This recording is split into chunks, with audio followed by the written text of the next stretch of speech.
All the world's a stage. All the world's a stage. All the world's a stage. All the world's a stage. And all the men and women, merely players. Merely players. Merely players. Merely players. Boston Podcast Players. Hi, this is Greg Lamb. I'm the literary manager of the Boston Podcast Players. Hi, this is Mara Palma. I'm the literally manager for Boston Podcast Players. And today's featured playwright is a Boston area native. She was born and raised in Somerville before that was cool. She went to college in Boston. She lives in the Boston area.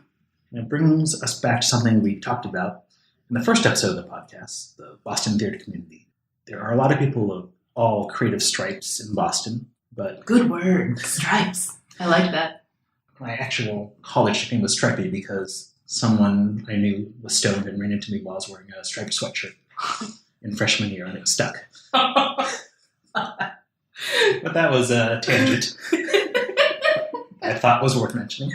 Excellent. But for the life of me, I can't identify any sort of trajectory that gets someone from tapping away on his or her keyboard to seeing their work on a local stage. It just sort of kind of happens or it doesn't, and you never are sure why. And my other creative pursuit is board game design, and I've been self-publishing board games for about the same amount of time that I've been playwriting in Boston. And I can't tell you how many more times someone I didn't know did something to help me to promote my board game design places far away, and it just sort of happens that that's sort of the ethos of the board game hobby, whereas it just sort of doesn't happen in playwriting. The amount of time someone I didn't know helped me in playwriting, I could probably count on one hand. And I think that's why I have a board game published in Russia, but not a full-length play produced in Boston. So that's interesting, Greg, because I think in Boston now there are opportunities, kind of like what we're doing, where self-producing is becoming more and more of a pattern in different ways. So, for example, Art Week Boston, where you basically can pitch any artistic event during their week and they will support you. It's free to participate, but you provide your own materials and your actors, if it is a play, in fact. And I mention it because I have helped two different friends now, one to produce her own full-length play in her own apartment, one of those site-specific, so to speak, plays. And that experience was really valuable in launching her next step for what that play was. So maybe the traditional routes of trying to get your plays published, maybe that feels really inaccessible, but perhaps it takes a little more digging and a little more research to try to find not so traditional routes of trying to get your work out there. Yeah. Which is interesting because we're doing Boston Podcast Players. We're trying to do make our own route. Yes. Because we're never sure that there is going to be one for us. Oh, that's really powerful. Yeah. So our guest, our featured playwright, Colleen, has also been part of this same ecosystem as well. Yes. And her play that we're going to cover is the time travel romp, shall we say? The Traveler. Welcome to Boston Podcast Players, Colleen. Hi, thank you. So a time travel anything has to be its own thing. Well, it also has to converse with all the other time travel things out there in existence, from Back to the Future to the Terminator to any number of different sci-fi-ish things. Can you tell us about that challenge? What makes your play yours? That's a hard question. Well, I am the world's biggest Doctor Who fan. Ooh. I've seen all the episodes, even the old ones that are missing and have been reconstructed by fans. So I've seen all of them. And wow, you really know your Doctor Who. No, it's crazy. And one of the things that started me thinking about this play was there's a Doctor Who quote from newer episodes that's we're all stories in the end, just make it a good one. And I was thinking about people's memories as stories, and if you could go back to them and sort of read them again and learn from them. And I feel like that sort of comes into all of my work, but it's really explored in this one. And I feel like what makes this one more specifically me is the family relationships, which is also something that seems to creep its way into a lot of my work. There's, at its core, a mother-daughter relationship and sort of a coming of age and how that relationship changes. But it was also a thing in my head the whole time of playing with all the other sci-fi things that are going on and trying to sort of be in dialogue with that without encroaching on it. Right, because there's so much out there, you never know. Yes, and you might accidentally write something that's very similar to Back to the Future and not realize it until you've heard it out loud and you're like, oh, wait, that already happened, and now I have to rewrite it. So, should we backtrack and give the sort of 5-minute overview of what your play is? Sure. So it's called The Travelers. It is about a 17-year-old girl named Bree who has a huge blowout with her mom about where she wants to go to college, and she storms out and ends up stumbling across this portal into time, and she's about to jump into it when another woman jumps out, and she is the traveler, and she's like, no, you're not going in there. And Bree is like, well, hell, I'm not. And, Bree, being the headstrong teenager that she is, jumps in. Traveler has to follow her because, you just jump headlong into time. A lot of bad things can happen. And maybe we should say it goes from there. Because it goes from there. They go on adventures and right. Things happen. Adventures ensue. I think of everyone in the Play Lab unit. You and I are probably the most likely to work in sci-fi. Yes, definitely. So what draws you to that in particular? Oh, I don't know. I love sci-fi, but I think what I really love about it is its ability to really talk about people and the human condition, but it has sort of that removal where you're going into space or playing with time or doing other things where you can talk about these subjects that are kind of... You can talk about real things. Real things that are weighty and serious, but you can do it in a fun way, yeah. Sort of have this escapism towards it. And I think what's really incredible is that in your play, and I guess anyone else who works in that genre, is that there's this sense of what could be, what is possible. Right. Does that ever inform your work? What if X, Y, Z? Yeah, and that was really cool with this play is that I didn't have to be limited with the world at all. I could set the parameters for it. It wasn't this wouldn't happen in, 20th century New England or something. It was I can have, at one point there's a pterodactyl that flies in at the end of Act 1, and I was just I can have that, and it can be really done theatrically. It doesn't need to be this fancy special effect, but that can happen because it's time travel, and that there's going to be a pterodactyl. And Spoiler alert, pterodactyl. And that was fun because I hadn't really done a lot of theatrically playing around in earlier work, and it was really cool to have the freedom to go wherever I wanted. And the stage directions demand a full-size pterodactyl. Full-size, historically accurate. Yep. That's right. Instructions on how to build a time machine to get yourself a pterodactyl on stage. Yes. So it's going to need a good technical director. Yeah. Let's talk about your entire catalog of plays. You write a lot of short plays and long plays. I saw in the New Play Exchange that you've been an O'Neill Award semifinalist. Yeah, that was cool. That was a couple years ago. That was for a play called Directive 47, which is not much like this play at all. And that's okay. Yeah, it's very, that one is very, it's actually... No pterodactyls? No pterodactyls. It does have nuns and a bishop, and is inspired by a true story. It is a scary... No comment. Yeah. That one's had a couple of readings. It's one of those ones that I'm always trying to get right. In every reading, it gets closer, but it's so, because the subject matter is so serious in that one, it's so easy to get lost in it. And with this one, it's more, this was my fun escape after working through the weeds on Directive 47 so much. So I described sort of my experience in trying to get traction on creative projects in Boston. Can you talk about that with things you've done? Yeah. I have a writing group I work with who are really cool, and we all support each other, and that's really helped a lot because I feel like if you're trying to do all of this with like writing itself is usually such a solitary process and you can get really discouraged easily. And if you just have other people there, like this group of us now too, just having someone to be like, I just feel completely discouraged and this play is going nowhere, help me. And having people to talk to you is so helpful. Yeah, just have an audience. Yeah, and once you have that supportive group, you can share different opportunities that you hear about, and then you start to meet more people who are working in the community, and like someone might have a friend who's a director, and then you can meet them, and all of that has helped. I feel like my personal opportunities have been sort of getting lucky and something working out.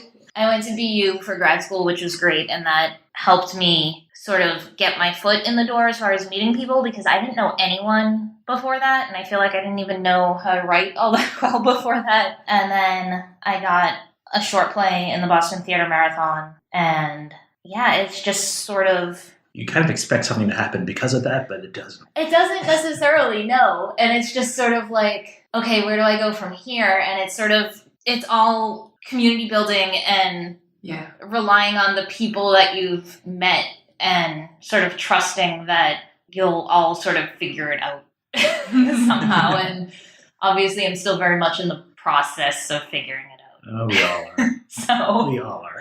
Yeah. Do you want to talk about your short plays at all? I know that reading the sort of summaries of them, they're kind of a concept like, when I remember a Disney princess announces to her other Disney princess friends that her fairy tale marriage is over. That's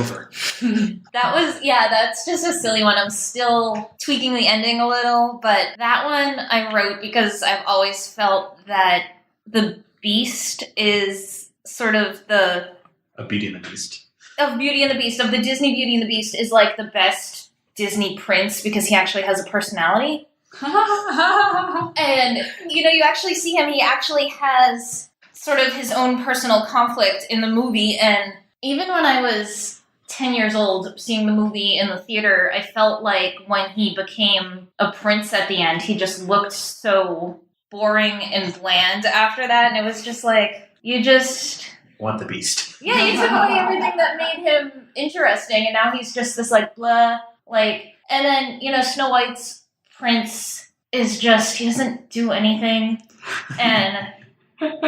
So she's exploring what happens after Happily Ever. Yeah, so I started it off with... It's, Belle from Beauty and the Beast, and Snow White and Cinderella, and they're at a bar having a girls' night. Princesses at the bar? Yes, Excellent. and Belle announces to the other two that she's leaving the Beast because he's become way too boring and basically cardboard cutout, and it's not like it used to be. And she's kind of the weird one in the group, and Snow White is more the typical shiny, bubbly princess, and then Cinderella is sort of the practical one, and they're trying to talk her out of it, and Belle sort of makes them see that maybe their lives aren't what they thought it was going to be either. Mm-hmm. So it's silly, but... It's a good bite size of 10 minutes play. Yeah, I kind of, with my 10 minutes, just sort of try to play around with different styles and different things, and I can have, like, off-the-wall comedies, concepts, but, yeah. Colleen, what is that play called? That is called... What is that play called? Now, let's just say if you go to her New Play Exchange. Yes, New Play Exchange. Because that's where I found it. I'm so curious. It's called Charming. That's what it's called. Okay. Charming, Colleen Hughes. Yes. Everybody.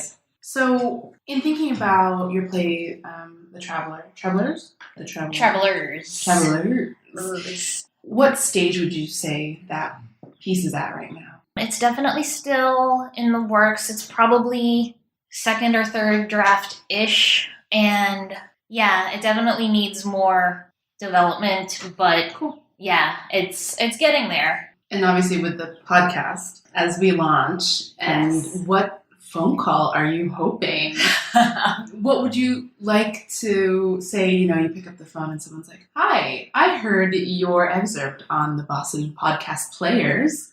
And blank. And what would you like that blank to be? Yes. I would love something where sort of an extended like workshop process where it could be like a group of actors really playing with the material, because I feel like that's something I don't get to that stage very often, and that's where I really learn a lot about the script, where it gets out of my head and I can see people up on their feet playing with it, not just holding a script and reading it. And then it's like, oh, yeah, that works really good, and let me fix that. And that is where I feel like my work really becomes performance ready. And yeah, I wish there were more opportunities in general for sort of a workshop that led to a production, because I feel like that's so valuable, and I would love that. And hard to find. And hard to find, yeah. Very hard to find. The last question I want to bring up. Greg already mentioned this in the introduction, that you're a Boston area native. Yes, I'm from Somerville. Amen. What brought you to Boston? And maybe what keeps you in Boston? What keeps me in Boston? I don't know, yeah. So I was born in Somerville, and I ended up, like I said, going to grad school at BU. I was applying mostly to schools in the Northeast because I didn't want to go too far from my family, which is like silly, but I don't know. I wanted to stay kind of close. Yeah. And the great thing about BU, despite it being a really good program and all of that, was also that I could live at home and not have to take out loans for rent. So that was really good. And I also kept my job as an editor working remotely. So I sort of juggled the school and the work and kept my grad school expenses to a minimum. Mm-hmm. And then once I had done school here, it was sort of like I had that little hold into the Boston community. And that was like, you know, you want to stay because you know people, and you're like, maybe I can actually do this, versus if I had packed up and gone to like Chicago or New York or something like that, it would have been like starting completely over. Yeah. And I'm super introverted, and that would have been very difficult.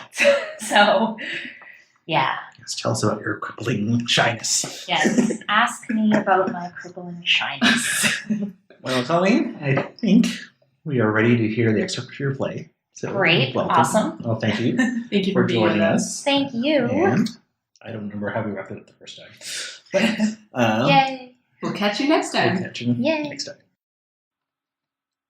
The Travelers by Colleen M. Hughes. Act 1, Scene 1. Liv's house. Bree, 17, is hanging out with her best friend in the whole world, Liv, also 17. She doesn't understand me at all. They never do. It's like, what does she expect me to do? Just stay here forever and work at the goddamn Stop and Shop? I've seen the lifers there live. They all end up in the deli. I will not end up in the deli. No one is working in the deli. We have the rest of this year there, and then we're gone. Goodbye, cash register. Hello, glorious college work-study job. Yeah, for you. Your mom isn't hell-bent on keeping you here forever. Why'd you even apply to anything right in the city if you don't want to go around here? I wouldn't have if I were you. Because safety schools. And in-state is so much cheaper. It doesn't matter because I'm not going to any of them. If she tries to make you stay here, you can come with me. Hide in the trunk on move-in day, and then you can stay in my dorm and apply as a transfer for the spring. And just sleep on the floor all semester? Yes, like a big sleepover. How would I eat? I'll sneak food out of the dining hall like I'm hiding a puppy. Thanks. But you have your heart set on Wesleyan. That's not far enough away from me. I know. But how cool would it be to go to college together? It'd be like Liv and Bree, the college years. Promise me we'll stay friends, even when I'm out in California and you're still way back here. Always. Good, because I'm going. She can't stop me, even if I have to hitchhike. I'm not letting you hitchhike. Just talk to her. I tried. She doesn't listen. She doesn't get me at all. She was probably the world's most boring person when she was our age. Maybe she was cooler than you give her credit for. My parents both wanted the school with the best parties. Can you imagine them being those people now? No. Seriously, though. If someone had told her she could go to college anywhere she wanted for free, she'd just have been like, Oh, no, thanks. I can go right in the city and live at home. It's much more practical. Unlike my daughter I'll have someday. She found a way to insult me before I was even born. If someone gave me a free ride to college anywhere I wanted, I think I'd go to Greece. Like right on the coast with olive trees and stuff. Like if you could take a small liberal arts school and sort of plunk it down into the Rory Gilmore scenes from Sisterhood of the Traveling Pants. That's what you need to do. You need to go to school abroad. I'd love to. But all I know is Spanish. And not enough to, actually go to college in Spanish. I know, ¿cómo estás? I'd have to go somewhere where they speak English. So that's, Oxford and Cambridge and them. Which, London, ew, no. True. I could not see you in London. Why would anyone, if they could go anywhere, pick somewhere that is basically New York City with the traffic on the wrong side? And bad food. They have some decent music, but that's why the internet exists. To get all the good things without actually having to be there. See, you get me. Bree's phone beeps. She checks it. Ugh. God, Mom, no. She's still texting like a 12-year-old girl. She writes, "Are you coming home? Sad face, blue heart." This is so beyond sad face, blue heart. Adults don't get the true meaning of emojis. They just like to show off that they know they exist. Nope. Row of ironic blue hearts that she won't see the irony of. I have to get out of here. You want to stay for dinner? No, that's okay. I just don't feel like going home right now. I need to take a walk or something. Text me if you need anything. I'll be fine. If she flips out when you do go home, you can always crash here. Thanks. Bree exits. Scene 2. An alley or parking lot by metal garbage dumpsters. Bree enters. She kicks along a small rock for a few paces. She's so not letting her mom get to her or anything. She aims the rock at one of the garbage dumpsters, but instead of the satisfying ping off the metal, it sort of causes a ripple in the air around her, which is really, really weird. The world starts to swirl apart where the rock hit, forming some sort of big hole where the world used to be. Bree steps back at first, looks around. It wasn't her fault. Then she slowly creeps over to get a closer look. It's actually kind of cool. Hello? Is there anyone there? Bree looks around, but there's no one there. She sticks her hand in and then immediately pulls it back. She finds that, oddly enough, she can walk behind it and all the way back around to the front. She doesn't know what she was expecting. She studies it from all sides. She has to check it out. She's about to try to climb all the way into it when the vortex vibrates a little and the traveler pops out. She's old, late 30s or 40s. Bree takes a few steps back in surprise. Are you sure you want to do that? What? You looked about ready to jump into that big gaping hole in that universe right there. No. Well, maybe. Who the hell are you? Where did you come from? She walks around the back of the hole again. I'm from where you were just about to go. She points into the portal. Do you even have any idea what you were about to jump headlong into? Of course I do. It's a big gaping hole in the universe. You're a clever one, aren't you? Screw you. Get out of my way. She tries to push her aside, but the traveler grabs the hood of her hoodie. Do you have any idea where you're going? I'll figure it out when I get there. How will you get back? Yeah, I thought so. You'll have no way to guide yourself anywhere unless you have one of these. She pulls a futury-looking gadget out of her pocket. Bree looks at the lights and numbers and settings on it. Are you an alien? Don't be ridiculous. I'm from the future. Oh, so that's perfectly normal, but being an alien is just crazy talk. For your time, yes. I'm not supposed to tell you about what comes later. Shh. So is this like some sort of time tunnel? Can I actually go to the future? Portal is a more accurate term. And yes, you could go to the future or the past, but you're not going to. Like hell I'm not. She tries to move toward the portal again, but the traveler blocks her path. You're not, because I'm here to stop you. Who are you? Why should I believe anything you say? Your name's Bree. You go to Lakeshore High. You have Mrs. Scanlon for math. And you hate her. What? You stalking my Facebook or something? Your favorite color is blue. Everyone's favorite color is blue? Yours is blue, like the ocean. Almost green, but not quite. And when you were growing up, you had this stuffed bunny rabbit you loved named Flopsy. You still hide her in your nightstand, and you're going to sneak her to college with you. You're not. And you're holding on to her so someday, if you have a daughter, you can give it to her. How do you know all of this? Isn't it obvious? She points to the portal. Time travel. I don't like that you know so much about me and I know nothing about you. Call me the Traveler. Because that's not weird or anything. I travel, don't I? You could also call me the Stop Bree from Travelinger, but that doesn't quite have the same ring to it, does it? It's also wrong because you're not stopping me. Fine, you got me. I'm a time protector. And you're about to do something very stupid that could get you lost in time forever. Time protector? I make sure stupid people like you don't go messing with the future or the past. I'm not going to mess with anything. That's what they all say.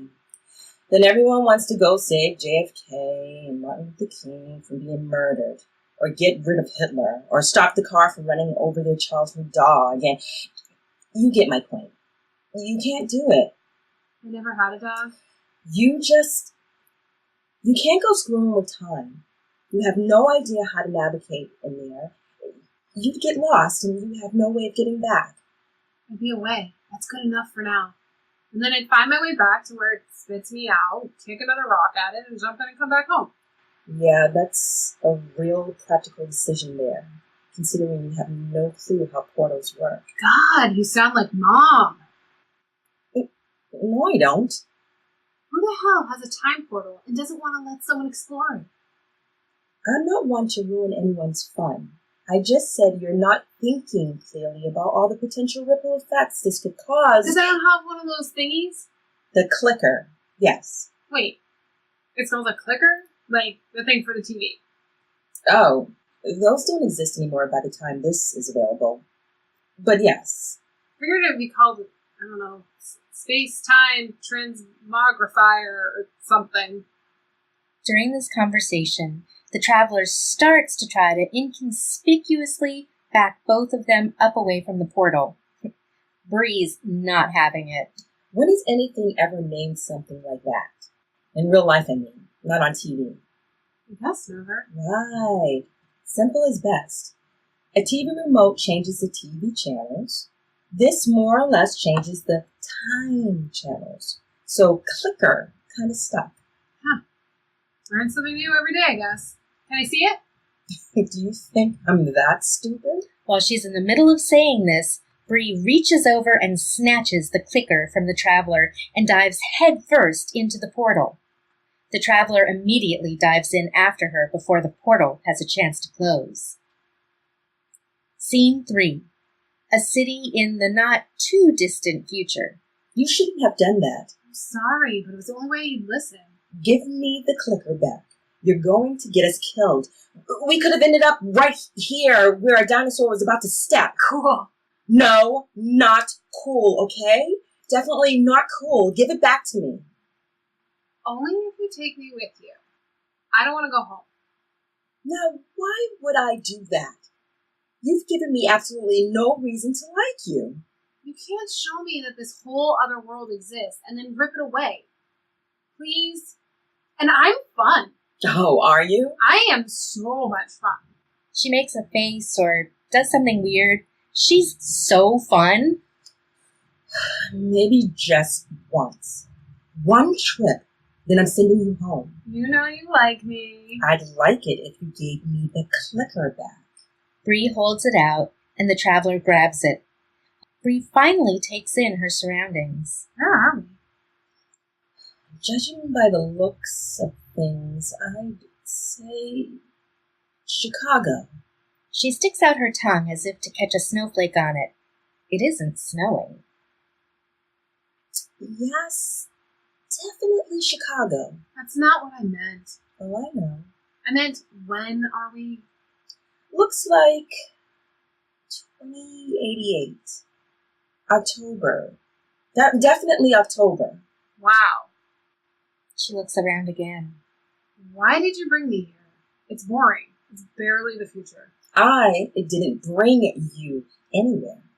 You were the one who jumped in before I could press the clicker. You led us here somehow. I've never even been to Chicago. You've never been to 2088 either, and yet here we are. So I'm like way older than all of these people. Has Bria become an old lady name? Is it like Ethel or Gertrude? It cycles in and out. Lots of Brees were born in the year 2033. How do you know that? I'm a time traveler. Maybe I knew you were going to ask me that. So before this, I went through recent years and found out which year had the highest rate of babies born with your name. Or maybe I'm just making things up. You decide. Why here, though? There's not even flying cars.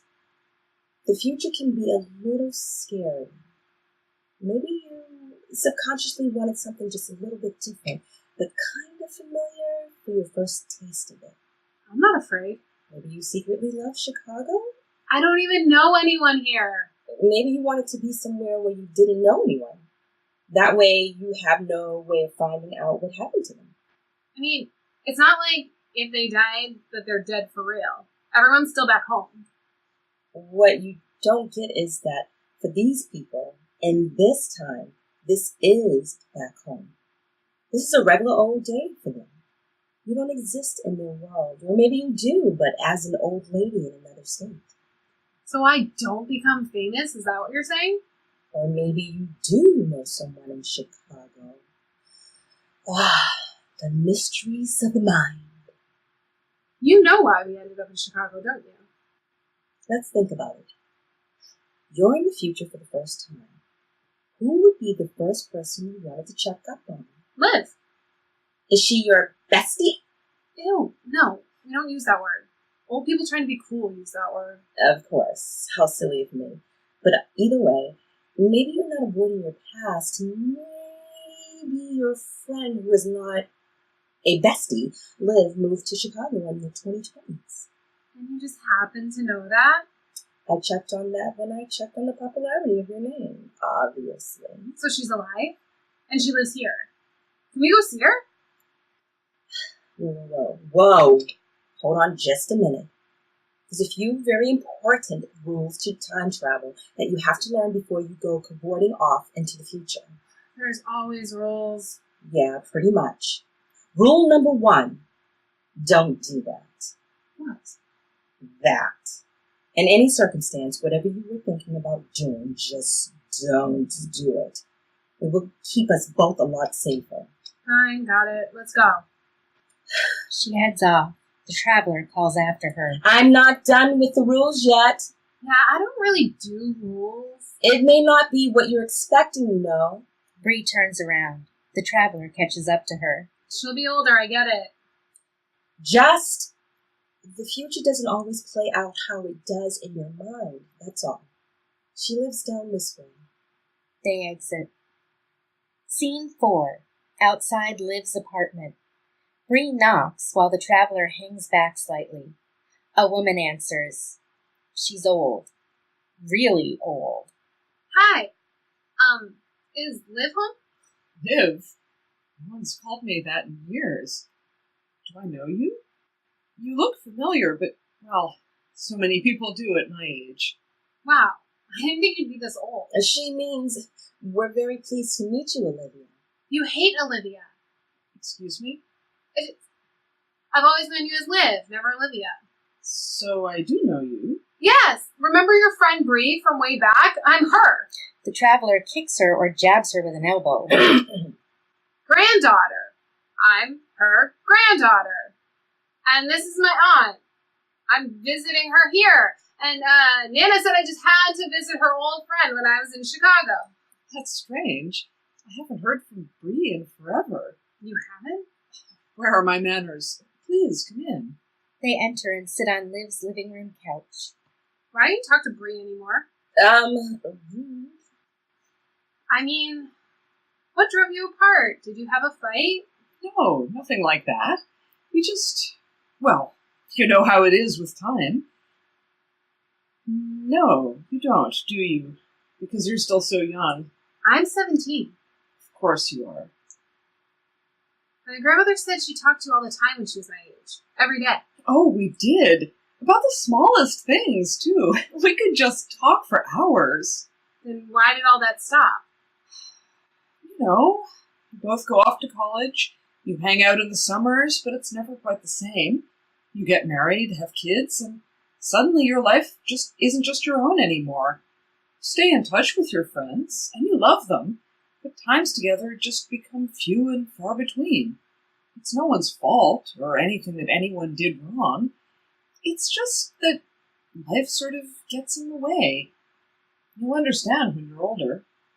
I don't want to. I still consider Bree a good friend. Would love to see her if I'm ever in town. See? Good friends.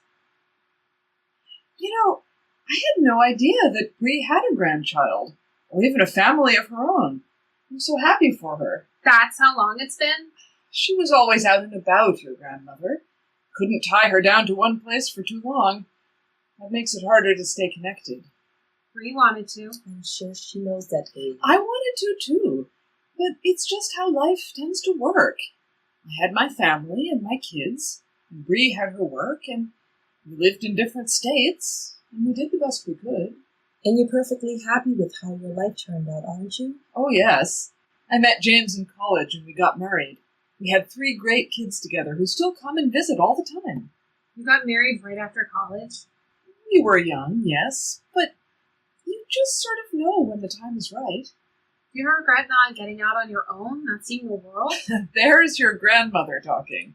You must take after her. Kind of. I have my family. I got to discover the world with them. And when times get tough, they're always there to pull you back where you belong. Together. That sounds beautiful. It is. I don't regret a thing. Do you remember Mop and Glow? That old cleaning product?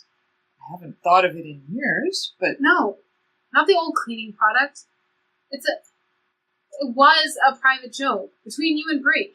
Oh, you're going back a very, very long time. My mind isn't what it used to be. Well, I'm never going to forget it. I'm so happy Bree has shared her stories with her grandchildren, and that they mean something to you. That's how we let our memories live on, you know? Yeah, whatever. So we should be going. Are you sure? You just got here. I could make some tea. You hate tea! Bree told me, I mean. Not since I studied abroad in London. London? Really? It's a beautiful city. It was my first taste of seeing the world. You should definitely study abroad in college if you're able to. I'll remember that. Thanks. Bree is done. She leaves quickly. Thank you so much for letting us visit. She's just a little overwhelmed by being in the city. She follows Bree out. On the street outside Liv's house. London? Are you kidding me? What's with you in London? You wouldn't understand. Have you ever been there? I don't need to. I told you the future might not be quite what you were expecting. It was like she didn't even know me. Well, of course she's not going to know 17-year-old you. Her Bree aged and drifted apart. I might add, right along with her. She didn't even know Mop and Glow.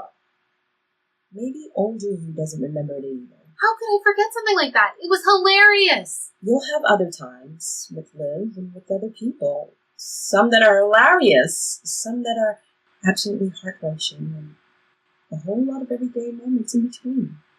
But you'll both hold on to what's really important. So everything I've already been through isn't important at all. Might as well just forget all of it since she has her stupid, perfect little family, and that's all that matters. Things you're going through now are more important than you could imagine. Don't patronize me. Why didn't you warn me that the future sucked? There's some good parts, too. Also, you wouldn't have believed me. Probably not. But you owe me another trip. This one doesn't count. Oh, it doesn't? No, it was a rip-off. I guess we could go to one more place. Someplace different. Gladly. The traveler opens a portal. They jump in. The Travelers was written by Colleen M. Hughes. To learn more about Colleen, please see her website, ColleenMHughes.com. Bree was played by Libby Schap. Liv was played by Molly Kimmerling. The Traveler was played by Sonya Raye. Old Liv was played by Andrea Humez. The stage directions were read by Allyson Lazar. This episode was edited by Greg Lamb. Special thanks to Andrea Humez, who hosted this recording. Follow us on Twitter at BossPodPlay, BossPodPlay, and on Facebook. Please rate us on iTunes or your podcast player of choice. You can support us on Patreon at BossPodPlay. Our theme uses music from Snowman by the Neilds. To learn more about the band, see www.neilds.com. Playwrights, if you have a script, do not send it to us. We will never have time to get to it. Steal this podcast idea instead. On the next episode of Boston Podcast Players, we are put on trial for a crime we did commit. I showed him how to be a man, not some low-life murderer. And I did? This is my fault. Ay, eso es. He had a choice, Luz. The other boys. No, he had a choice. No one forced him to do anything. Dirty Laundry by Jasenia Isis Figueroa. Downloaded on the first Monday of the month.